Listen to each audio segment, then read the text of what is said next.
I was finally like, screw it, I'm doing what I do. This is what's going to happen. No, I don't care what happens. And with the White Sox, they were great. They let me do my thing, and I just pitched, how I knew I could get guys out. That's kind of the way I went about it.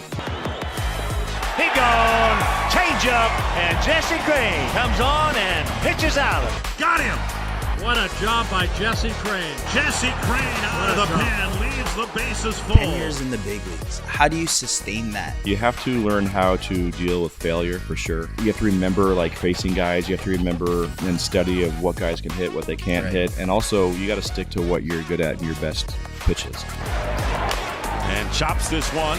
Off the mound is Crain. And Crain makes an outstanding play. Sort of a jump throw by Crain.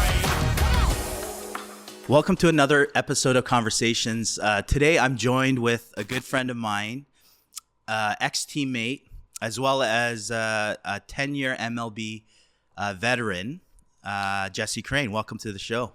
Thanks for having me. Good to get together and have a conversation. It's been a long time coming. So. Yeah, it's been quite a while. I've known you for over 20 years, I guess.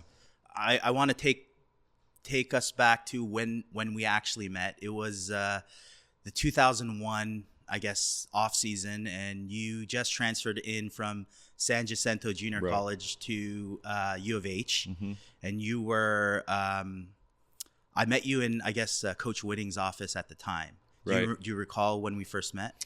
Yeah, I think so. It was kind of a fiasco getting into Houston because I'll go back a little bit. So I went to Texas at University of Texas out of high school, and then I transferred to San Jacinto Junior College.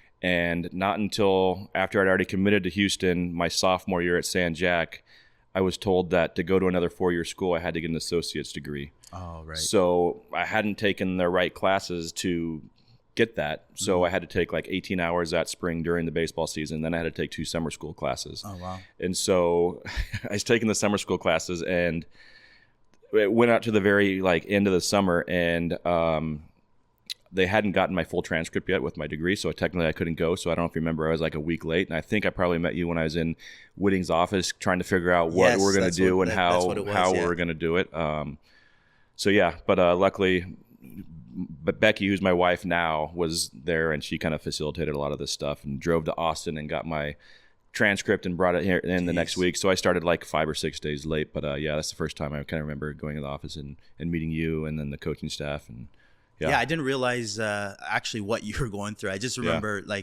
the first thing I remember about you actually after that, we have our team socials and stuff like that.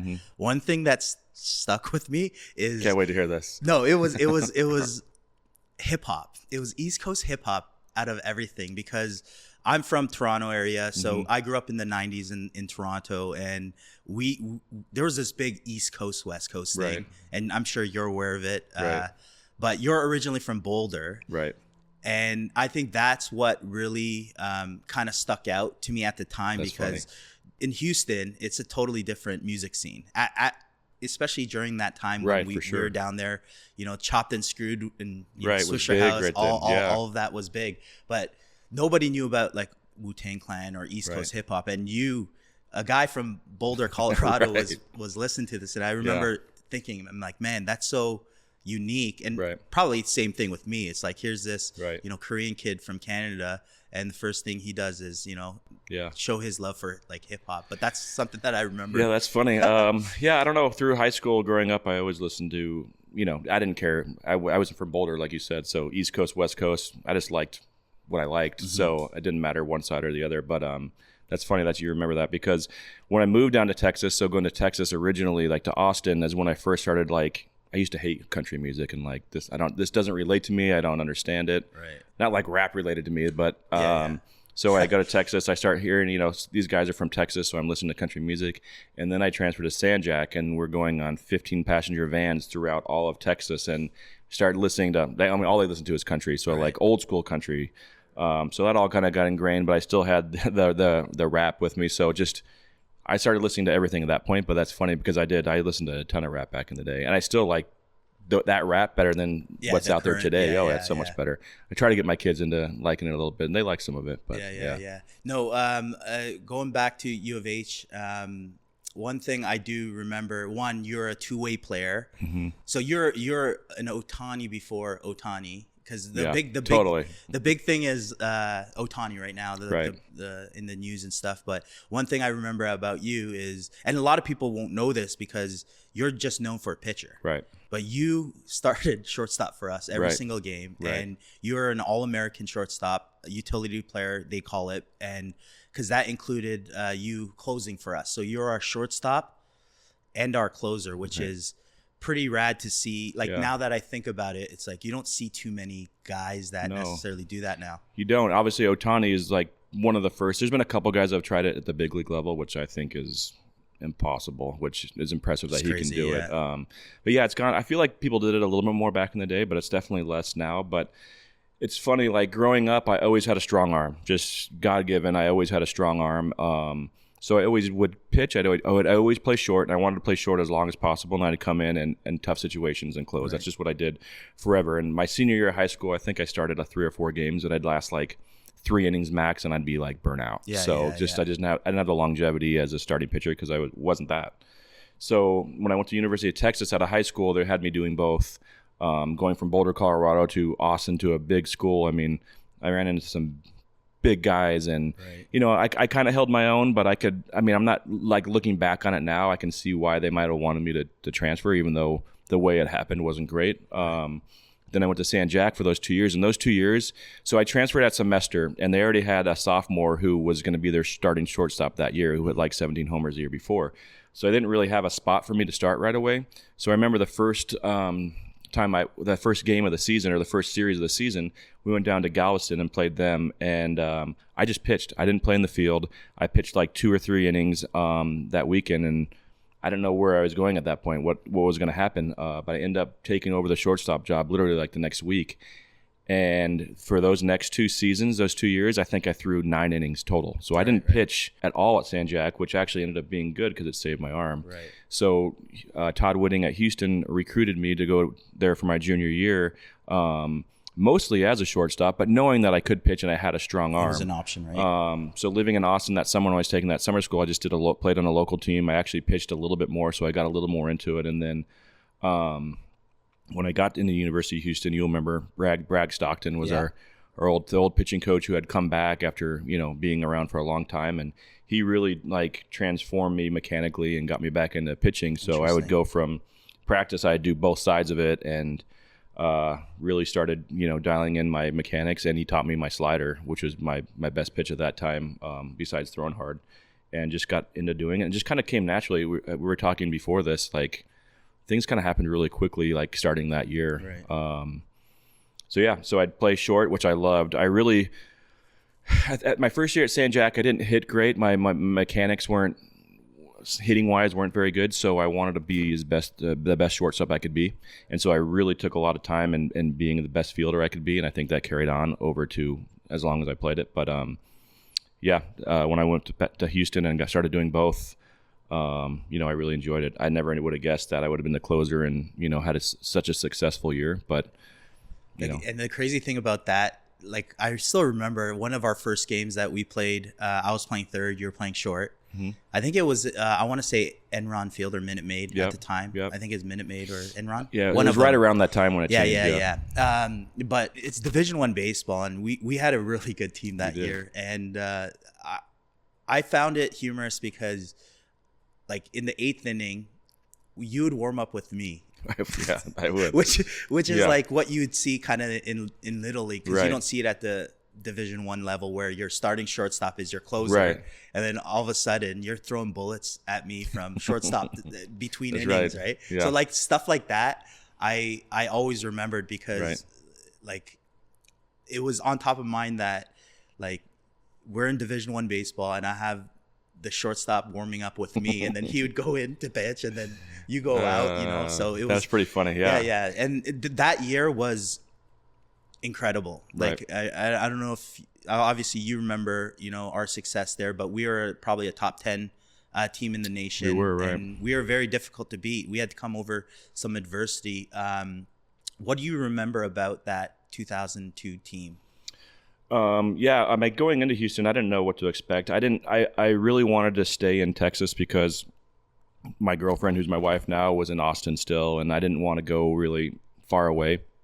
So when Houston came to talk to me, I was comfortable there. I had some family in the city, so it just made sense for me to go there. And then, coming in and going into the season, I didn't know what to expect. I knew we had a few, I think, freshman All-Americans, that season before that were coming back. But one of the biggest guys on their team was Brad Sullivan. That Right. He was the best starter in the nation and really was our workhorse and was unbelievable. And things just fell into place. I think we had 3 guys or so from San Jac go over there. Right. Brett Cooley was my roommate there, and he was really good. Chris Snyder, who ended up being drafted. We actually had 4 big leaguers on that team. Yeah, which is pretty good. And Sullivan wasn't one of them. He was a first rounder, but I mean, we had a really good team put together, and it just, it's just one of those things that you can't really plan. It just kind of happened. Yeah. No, I remember I was telling the guys around here that it was literally, it would be like Sullivan go at least 7 or 8 or complete game, and then it would be you, Wagner, and then you, and then it would be like that would be the recipe, and we would win a lot of series because of that. For sure. Well, I remember when we went to the Super Regional, our first game, Brad threw like 7 or 8 innings, and I came in and threw the last inning, and we won 2-1 or 2-0 or whatever it was.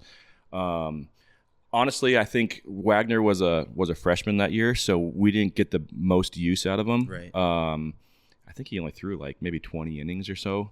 The next year he dominated and was first round draft pick. Took that role. It would have been nice to have him maybe throw more hindsight, but maybe he wasn't ready. I don't know. But that was the one thing that we needed like a third tier starter to cover some innings. That's what kind of hurt us in the Super Regional. Right. Yeah. But I mean, we had an awesome team, great group of guys I'll remember forever. Still stay in touch with all of them. So it was a great run we had. Yeah, Super Regionals were actually against University of Texas, which was ironic, and they ended up winning the College World Series. They did, and which was a huge heartbreaker for us because we were, and there was a lot of adversity that year because of Coach Stockton passing away that year. So I remember it happened so quick, but little stuff like going to we're ASU, we're in Scottsdale right now, but like we had to go to Tempe as the number 2 seed, which kind of sucked, but we took care of business. Oh, I think we were number 1 seed, weren't we? We were number 1 seed, but like, Arizona State hosted. Correct, right. Because there's too many number 1 seeds in our Texas, regions, which is we had ridiculous. Rice, Texas, Baylor LSU, Baylor, A&M, like all of them had regionals, and they're like, Houston Right. can't have one. Right. Yeah, exactly. Oh, Rice. Because Rice was really good. That's the start of their whole run. Right. Yeah. No, Rice. Yeah. The following year, we ran into the same thing. That's why it was the way I ended You my went to college A&M career. the next year, right? We went to A&M. Yeah. And the way I ended my college career was the same way, because in 2002, when you and Snyder left, that 0-2 team was, we could have won the College World Series, in my opinion. It was that 3 game series. We won the first game against Texas and then lost the next 2. Texas ended up sweeping the World Series. The following year, 0-3. Did they sweep it that year too? They swept it. And then 0-3, the next year, we were at bubble team because we had a good team, but we didn't get it together, but we snuck into a regional. Yeah. We lost the first game. We're at A&M, and then we ended up walking A&M off. I remember that. Right, to go into the Super Regionals. Yeah. But then we were matched up with Rice, who was number 1 in the nation at the time. And same thing. Danny Zell starts against and we hold Sully back, and Zell ends up beating Rice. It was Zell versus Philip Humber. And you guys won that game? We won that game, and then we lost the next 2. Rice ended up sweeping the World Series. With Sullivan starting that second game. Yes, we had Sullivan, we had Garrett Mock, we had Ryan Wagner. Yeah. So we were positioned really well, but it was back-to-back years where we won the first game of the Super Regionals. Right. And then Texas in 0-2 swept it, and then Rice swept it. And then I was done my college career. Well, I mean, Rice's staff was ridiculous that year. I mean, three first rounders. Actually, there were sophomores that year, but the next year they were all 3 like top 10 picks. Yes. Plus, in that year, David Ardsma was a first round pick. That was their closer too. So I mean, their staff was ridiculous. Yeah. I remember that. Like, somebody compared like that 0-3 team, because they had like 4 first rounders, to the Detroit Tigers big league staff. Because I remember the Detroit Tigers were struggling that year. They were, but they were saying that Rice pitching staff was like dominant over that. But yeah. Oh yeah, they were good. That's tough. I didn't realize. I forgot that it was you guys won the first game and then lost. We won the first game. So that's like my college memory. I had a blast. It was such a good experience. Obviously, meeting guys that I still am friends with. Sam, Gene, all those guys that I grew up actually playing 3 years with them, so Right. obviously they're important friends as well. But let's talk about transitioning now. You leave Houston and you get taken in the second round by the Minnesota Twins, Right. and not as a shortstop, but as a pitcher,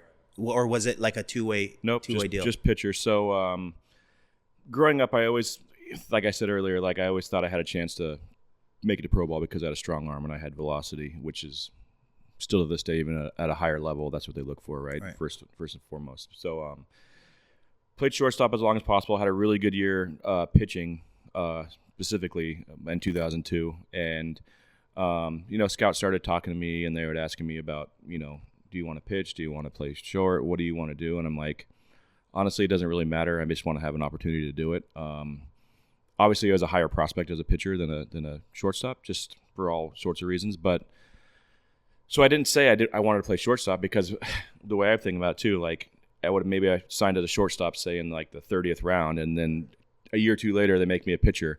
Where being a pitcher, which surprised me when it happened because I was sitting in Whitting's office, because back then the draft was on like online. Right. And you just like heard your name, and I was drafted in the second round as a pitcher by the Twins. Right. So so that happened. So it happened so quickly from being drafted to really making it to the big leagues. But that transition from going to short to sitting in a bullpen was tough. Just because I was used to doing something. Like in college, I'm going from pitching to short and practice and everything. And so when you're sitting in the bullpen for 7-8 innings, or not even throwing that game because they don't need you, it's a little bit of a it takes some time to get comfortable doing that and figuring out like a routine and what you want to do. So I was someone who was used to doing something and I didn't want to go to the field and like waste time. So that's when I really got into I'd start like working out. So I'd always have something to do. I'd fill my time by doing that when I'd come to the field, just so I wasn't sitting there bored, because I wasn't taking batting practice or anything anymore.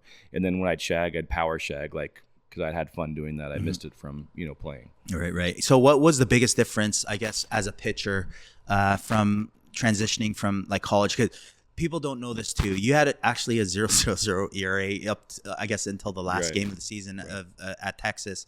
It was like something like 0.23 ERA, which is stupid, anyways. But you had a lot of success as a closer in college, and then now you're in pro ball, and you found immediate success in pro ball as I guess relief and closer at the time. What did you find like the difference between that college ball and pro ball? Because you're going aluminum bats, and now all of a sudden wood bat. What was your adjustmants that you had to make? I always had confidence going into facing wood bats from aluminum bats because I had such success during that season. Yeah. But I was real comfortable, I think, like throwing inside. So I'm like, I always thought to myself, well, if I can just pound inside with these wooden bats, especially for these kids coming out of college, I feel like I'm going to have a lot of success. I don't know exactly what it was. Maybe my mindset. I think what I liked about going from short to pitching and maybe helped my whole demeanor was that I knew what it took to hit, and I knew how it was to be an athlete. So when I'd warm up with you on the side, like I literally wasn't throwing off a mound, so I wasn't working on it. I didn't even think about like throwing. I wasn't throwing sliders to you. I was just getting my arm loose. So then I'd go on the mound and do it, and I think that kind of kept me athletic, because I think sometimes when guys are just pitch, they get too analytical and they try to be too perfect pitching wise, when I think you still have to have an athletic ability to that. So I don't know. I think I was just when I was able just to focus on that and have the right mindset and keep myself busy and create my routine of how I would get ready to pitch on a daily basis. That kind of helped me, have success, in that sense. So you would say athleticism definitely helped. Being a two-way player before definitely helped you, I guess, develop. For sure, because I kind of relate it right now to my son. My son became a PO in high school because he played basketball as well, and everyone knows these days it's really hard to play two sports. Right. They make it difficult, and so he just didn't have enough time to put it in hitting, and he started baseball a little late anyways. So as a pitcher, I can see sometimes that he gets so caught up in like pitching and that, rather than just being an athlete. So sometimes one of the drills I have him do are like, pretend you're playing shortstop and just fire the ball and move your body, so you're not so rigid as just a pitcher. So I definitely think athleticism or being an athlete still when you're on the mound is a big help. Right. Let's fast forward to your big league debut. It happened pretty quick. I think you only I had like 2 seasons or something like that in the minors, and then you made your major league debut. What was that like? And after the debut, you ended up, I don't know if it's a Twins record or if it's a record, but you started your career like 8-0 in the major leagues. So what was I guess the debut like, and then what carried you forward to kind of just win? I think I signed in July of 2002, and then I pitched like for a month that season, and then the next season made my way from single A, double A to triple A, and then started in triple A that 2004 season, then was called up during that year right at the trade deadline. So in 2004, that was when the Red Sox won the World Series after however long it was. Right at the trade deadline, the Twins traded Doug Minkiewicz to the Red Sox, who they were playing at the Metrodome. So he just went to the other dugout. That's crazy. Yep. And I came up and took his spot on the roster. Interesting. And so I remember when I fly into Minnesota that morning, go to the Metrodome. It was a Sunday morning. It was Johan Santana versus Pedro Martinez. Right. Ridiculous crazy. game to watch. Obviously, I didn't have to get into that game. I think we actually won that game because we were good. We went to the playoffs that year. And then I think it was 5 days later is when I actually made my debut. Terry Mulholland started, and he went like 4 1/3 innings or something, and they get me up in the 4th inning, bases loaded. Vladimir Guerrero's coming up, that's who I came in. That was my major league debut. Oh, really? And to throw our shortstop Jason Bartlett under the bus because I throw him a slider, ground ball to shortstop. He gets it, throws it away. That's how it happened. So, and then I think the next hitter was Guillen. I forget which Guillen it was. It wasn't Jose Guillen, but might have been Jose Guillen. He first pitch, fastball, hit a ground ball up the middle, and the next guy, I think I struck out for my first strikeout. Talk about your 10 years in the big leagues. How do you sustain that? Because I would say the average big league career would be maybe 3 years, 4 years, and then the turnover's so fast too. It is. How does someone be so consistent and still show up every day, being able to create that long of a career? What was kind of like your, I guess, secret sauce? Well, I think the game's changed a lot too. It might even be harder now because they just want to keep replenishing with younger guys. But when I was there, you have to learn how to deal with failure for sure. You have to learn how to adjust, you have to remember like facing guys. You have to remember and study of what guys can hit, what they can't hit, and also you got to stick to what you're good at and your best pitches. When I first came up, so I was always a 4-seam slider curveball pitcher. Like I always had that short arm, like high 4-seam fastball. That's how I went through the minor leagues so fast and had success. When I got to the big leagues, that was still in the days where, especially with the Twins, because they didn't have a lot of guys that threw that hard. I threw the hardest in the organization at that time. So they wanted me to throw like sinkers and sliders, and I was never a 2-seam guy. So I kind of battled with that for a while, and I had to like work my way and figure out how to get back to what I was good at. And so I dealt with, I feel like a couple of years I kept battling, going back and forth. Like, well, they want me to keep the ball down. Oh, I have a hard time keeping the ball down. I can't throw the ball down just the way I throw on my 4-seam. So I had to deal with that, and I finally, was like, screw it. I'm just going to do what got me here and how I did it. And figuring out how to get guys out, figuring out their approaches of hitters, figuring out what the umpire will give to you, figuring out when I can get a free strike because the hitter's not going to swing at it. A lot of people think that it's funny. You have big league pitchers and they'll go down and like throw in spring training or throw in minor leagues and they get shelled because the hitters are so aggressive and they want to jump on first pitches, and the pitcher at that point is just trying to get their work in. And so it's funny. Like I remember Brad Radke, he was a 89, 90 mile an hour pitcher and was really good for a long time, and he'd go and give up like 7 runs in 2 innings in the minor leagues because he'd just be working on his stuff, and those guys would just want to hit. So you figure out what works and how to get guys out and their approach and that kind of thing, and you have to just keep making adjustments. As you get older too, your stuff might diminish or your slider's a little different than it was, so you got to figure out how to use it, when to use it. So towards the end of my career, my 3 years at the White Sox, when I had my most success, when they kind of left me alone and I just pitched how I did. I threw backwards a lot. Like I was probably 50% sliders, and then I'd finish guys off with fastballs. I'd get ahead of the count with breaking balls. I also developed a split change, which was huge against lefties. But I kind of just changed the way I pitched, and you always have to like make those adjustments as you play to stay longer.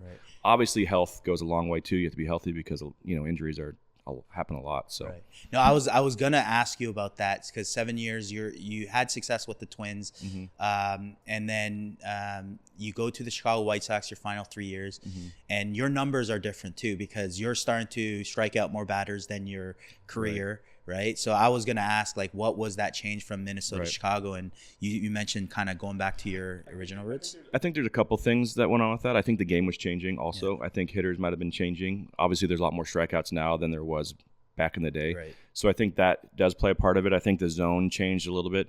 Like today, I don't know how sinker ballers will ever come back with the zone that we have in the big leagues because it's high and narrow, and they will not give anything off the plate. So to be a guy that sinks the ball, I mean, you have to be perfect, and that ball better move a lot to keep it in the zone and be a strike and get guys swinging it. But as for me, what I think one of the biggest differences was I was in Minnesota for 7 years, and I was kind of ready for something new.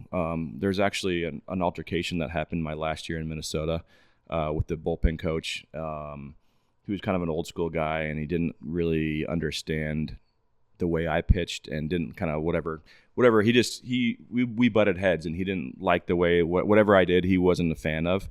And finally, like, there's an altercation, and from that moment forward on my last year at the Twins, I mean, I think I had like a 1 ERA for the rest of the season, and that I was finally like, screw it, I'm doing what I do, this is what's going to happen, no, I don't care what happens.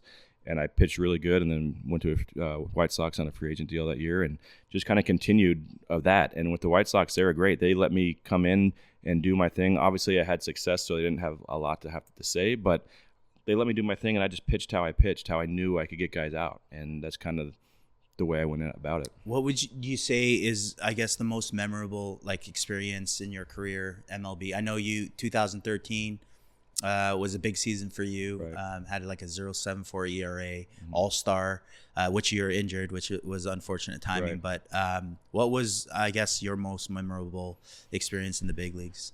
I mean, we went to the playoffs 4 times with the Twins, and playing in that atmosphere is totally different than regular season. So, I mean, each of those opportunities to throw was awesome. I mean, making the All-Star team, though, I don't know if there was anything better than that. It was kind of a funny, weird situation. I was having a great year at the White Sox. Actually came in, and one day when I was playing catch and my shoulder didn't feel right, and long story short, I ended up going on the disabled list. And literally the day after I go on the disabled list, I get a call from the White Sox saying that I had made the All-Star team. And on top of that, I got the second most votes from the players, because the players vote you in on the, not the main ballot, but the other ballot. Right.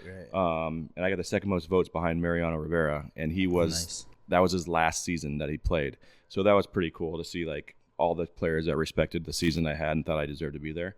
So going and doing that. So I still got to go, even though I was hurt. I didn't get a pitch in it, but going to New York City, it was at Citi Field where the Mets play, and being a part of that whole thing and with those players that are there, because Mike Trout was there, like, who's still playing. That's right. I went with Chris Sale. He was my other teammate that went with us. Being a part of that was pretty awesome. You feel pretty special doing that. And the funny thing is, you looking back on it, I never threw a pitch in the big leagues after that. That's crazy. Yeah. Yeah. Wow. So transitioning, I like to on these podcasts really talk about the mental side of the game, because I feel like that's kind of the overlooked, lost art of success, period. Because if you don't have a good mental framework, you're going to struggle in whatever you do, especially in something like the major leagues. So talk about kind of like the mentality going in as a long relief earlier in your career to kind of like being a setup guy, even a closer, and having to, I guess, get holds for your team and, win ultimately. Well, my whole career, leading up to pro ball or even through minor leagues to big leagues, I was always a closer. That's what I always did. And, that was part of my frustration with the Twins too, is like, I'd be all over the place. They'd put me, my last year, the year when I had that altercation, I went in the first inning. And I'd never done it in my whole career. So, yeah, it's tough. It's you got to just try to focus on your job when you're out there. It's obviously baseball is a team sport, but it's very individual as well. Right. And so you got to focus on doing what your job is and controlling what you can control. You can't control when the coach is going to put you in. You can't control when someone gets moved up and you don't get move up. You have to focus on your job and to be the best player that you can be. And then that being said, yeah, obviously I would love to. It's better to know when you're going to go into a game. So, early on with the Twins, when you don't know, it could be anywhere from the 4th inning to the 9th. It's tough because you got to be ready. It's a grind season because you got to be ready to pitch every night. But not only every night, you got to know, you don't know what inning you're going to go in. Where, when I got more established and with the White Sox in my last, handful of months with the Twins, I knew I was throwing in the 7th or 8th inning for a hold situation. And so when you can focus on just doing that, it makes it a lot easier. But no matter what your situation is and where you're going to pitch, you always have to come to the park ready. That's why I always say we have a way harder job than the starting pitchers do. Right. Starting pitchers, in my opinion, are white-collar guys that can do whatever they want. They have four days off in between. Right. They have a full schedule. Oh, I can work out this day. I can do this day. I can do this. Where we have to go in every single day, try to figure out what lifts we're going to do depending on when we pitch last or when we might pitch again, be ready and do that same routine in the bullpen every single night. And when you do it 162 times and you get in, 60 to 70 games, it's a grind. So you got to embrace it and just be ready to work. I mean, you only have baseball for a short window. So you got to just, focus on that while you're playing. Yeah, you mentioned, obviously baseball, the career just happens so quick.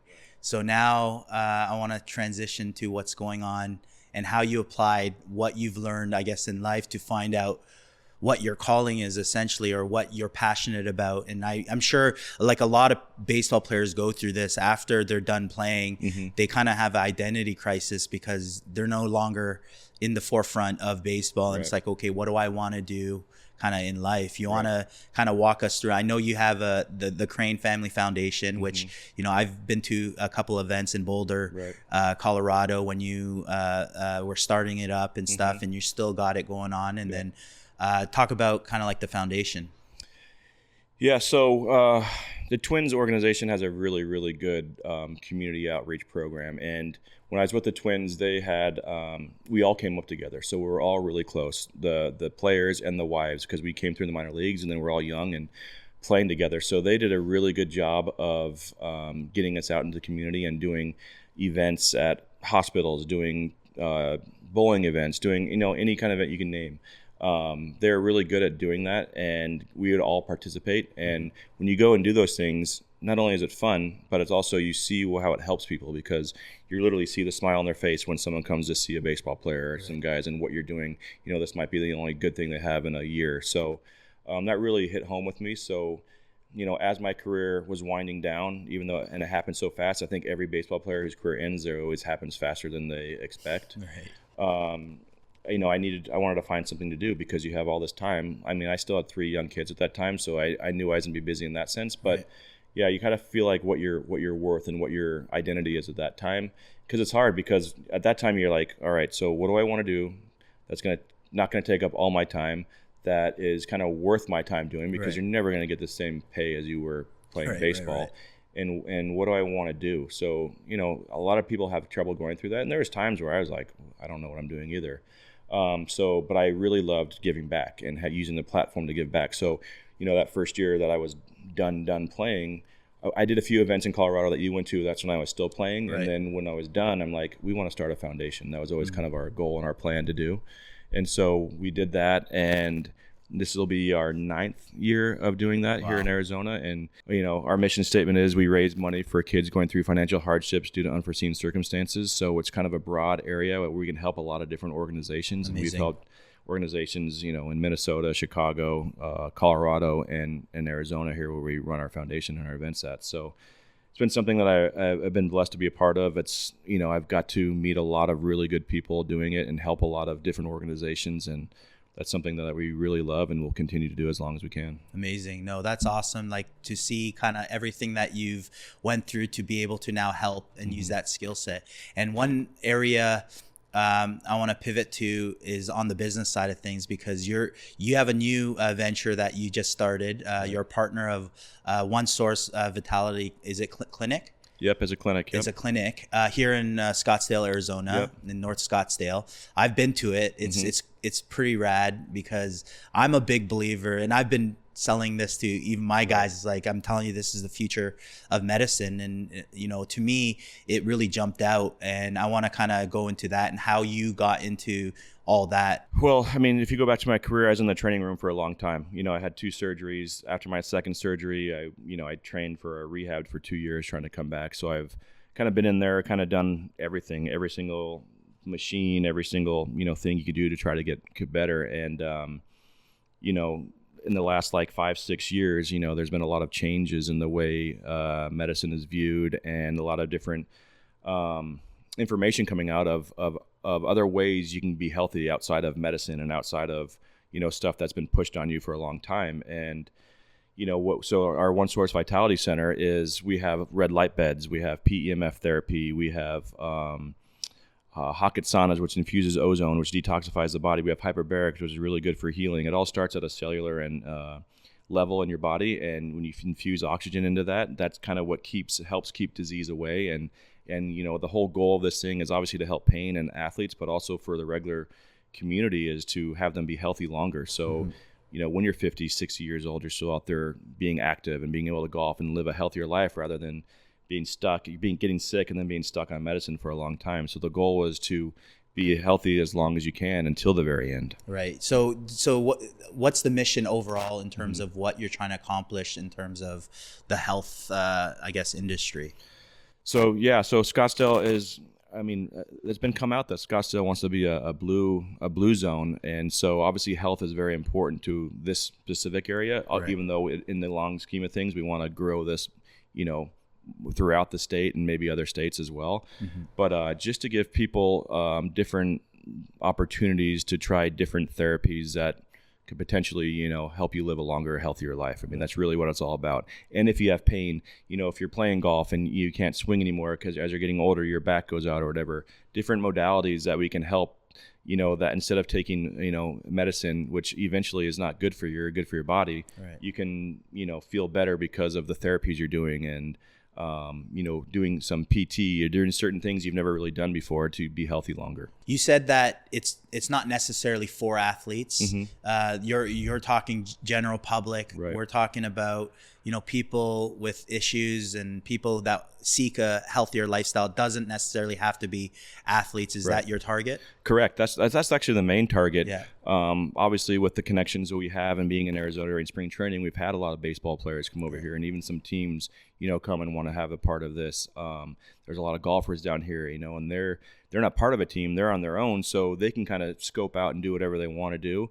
But when you talk about baseball, when you're 162 games a year, but you're working out and training right. 300 plus days a year. Right. Golfers who are taking, hundreds of thousands of swings a year, your body can only last so long. And the longer you start doing it, it's going to break down. So there's definitely a part of an athlete to it. Right. We can help. We have a lot of stuff that can help athletes. But like I said, the main, who we're shooting for is just the general public and having them be healthy longer to be able to be active, be able to get off the couch and go outside. And right. Especially when living in areas where it's easier when you're living in areas like this, but when you're somewhere where in Toronto in the wintertime where there's not a lot to do, there's no sun, vitamin D right. to get, having a place like this to go to, which can supplement, what you're missing out on, that's kind of the end goal of the whole right. thing. What type of athletes have been coming in, I guess, with that positive feedback of that this is what they're also looking for? I know right. I've seen pictures of Arias come in and stuff right. like that. Who else comes into the clinic? Yeah, there's been a handful of baseball players. A few of the, I'm not going to name all the names, yeah. but just, baseball has been a big one just because of spring training. Golf has been another big one. Basketball has been another one. Hockey players have been another one. They're all just working on what can keep them or get them back to how they were, years before. How they get through the season without having to go on the disabled list, right. or deal with this every single day. Because it's the season. The season's long enough when you're healthy, and then when you're not healthy and you are dealing with, getting to the park an extra hour or two early just so you can get your body ready to go. That's when the season gets really hard. So. As far as the athletes go, being able to, give them ideas to take, because obviously we're not in San Diego, or we're not in Chicago. So if these teams can come in and they can figure out what guys can come in and figure out what they can do to get better, if they can find another place there or understand what will help their body get better, that's kind of what we're showing these guys. And is the clinic membership based? The clinic is membership based. There's a la carte, you can come in, but the goal is to be a member, because some of these modalities that you want to do them fairly consistently. Right. Because if you go in there and you do it one time and you don't come back, then it's not going to do anything. The results, right. Yeah. So you have to do something. You have to be on top of doing it. I would say at least 3 times a week you want to be in there getting this stuff done. Right. So how could we find this clinic? Yeah, if you just go online at onesourcevitality.com, it'll take you to our website. You can kind of see all the modalities that we have, or the same thing, One Source Vitality on Instagram. We update that with different pictures and explain what some of these modalities are and what's good for you, and just kind of give ideas of how to stay healthy. There's obviously other things you can do when you don't have these things, like outside grounding, getting in a cold pool if you don't have a cold plunge. But like in the wintertime in Toronto, if you have a pool, you can jump in there. Like all that kind of stuff is what we're kind of pushing out. Right. And address wise, where are we in Scottsdale? So we're in North Scottsdale in the DC Ranch area, Market Street, just off the 101. Very pretty easy to get to. It's right off the main highway. And so it's cool because it's kind of a private area. It's upstairs and we have a good view. There's restaurants around, so it's a fun area to go and check out. Yeah, no, I was there a couple days ago, and the area is awesome. Like, I feel like it's a newer development. Mm-hmm. North Scottsdale is beautiful, obviously. Right. And I actually went into the Immortal. Did you call it like a chamber or bed? The Immortal. It's a chamber, yeah. Yeah. It was one of the coolest experiences that I've had. I'm usually a little claustrophobic, so that was a little trip. That's because funny. the infrared light, I guess, lowers, comes down a little bit, right. But afterwards, what I noticed about that was, and it was so funny because I was talking to somebody else about the fight or flight response that we normally have, mm-hmm. whether it's emotional triggers, right. That seemed to kind of go away completely, really, where you're just a lot more kind of like just calm, relaxed, but you have a burst of energy where you feel good, right? So that Immortal chamber is a special machine that we found a few months back, and had a great conversation with the ownership, and they've been amazing, and they actually came out with an Airstream, and that's the one that you went into and tried it. But that uses red light therapy. It uses PEMF, which is pulse electric magnetic field, and it also uses vibroacoustics. And it, the state that it's kind of an experience that we call it, and the state that it puts you in during your 25 or 50 minute treatment is pretty awesome. I mean, we've heard a lot of different feedback of how people feel, and everyone loves it. So it's something that put you in like a trance for a little bit, and then to your point, there's different settings, and you can do you get into trance, but you can do the energy setting, and then the next thing you get out of there and you're ready to go. Yeah, that's amazing. No, like I said, I'm a big believer in that side of medicine. I think it's long awaited, and as technology increases, it will give more accessibility to kind of like the general public. So I'm a big believer in it. I love what you're doing, and go check them out online at onesourcevitality.com. Yep. Perfect. That's the one. Yeah. So to wrap this up, and I could keep going because I really haven't had like a sit down conversation where we talk about like your whole career. I just watched you kind of do your thing, and what would be one advice you'd give to kind of like a two-way player, because I feel like that's the hot news with Shohei Ohtani. Can it be done? You got Jack Caglione as kind of like that next two-way player, and people are starting to see it more. Do you think that that's ever going to change? Would you have ever, I guess from a baseball standpoint, been open to kind of like a two-way player? Or I mean, I love to see it, especially at lower levels. I think you should play a position as long as possible. I don't think anyone should just settle as being a pitcher. I know it's more difficult at the younger levels to play multiple sports because everything's unfortunately based on money, and you have to be at this many practices, and so it's very difficult. But for kids, for sure, I say try to do both as long as you can. Save that arm as long as possible. Don't wait. You only have so many bullets in your arm, so don't waste those early. As far as at the pro level, I mean, it's going to take special people to be able to do that.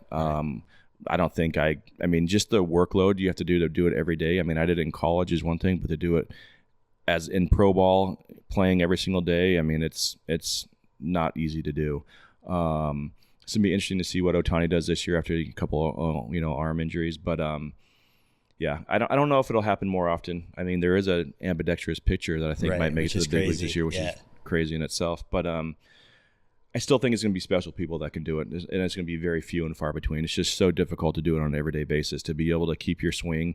I mean, I can't imagine how Ohtani's right arm feels when he's swinging, the day after he pitches. Right. It can't be easy. Yeah. So, and then if your arm's sore throwing, then you feel like your bat's going to be slow when you're swinging. So, I mean, only special people can do it. I don't think that's going to change, unfortunately. So pitchers are athletes, though, right? Yeah.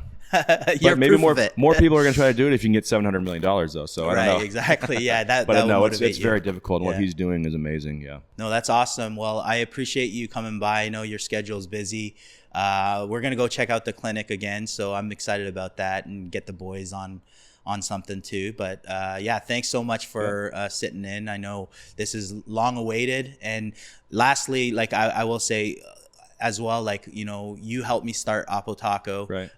You and Morneau. So I'm super grateful for it. We're Right. doing crazy things as well. Yep. So yeah, you've been giving so much, even to your community, to family, to friends. So it's definitely appreciative, and we're looking forward to kind of doing more. Well, I appreciate it, and it's been a great, being a part of Oppo Taco for so long, and seeing what you've grown it into and what it's going to be is exciting. And to be a part of that and still be a part of that and be friends and all that is awesome. So I'm looking forward to that.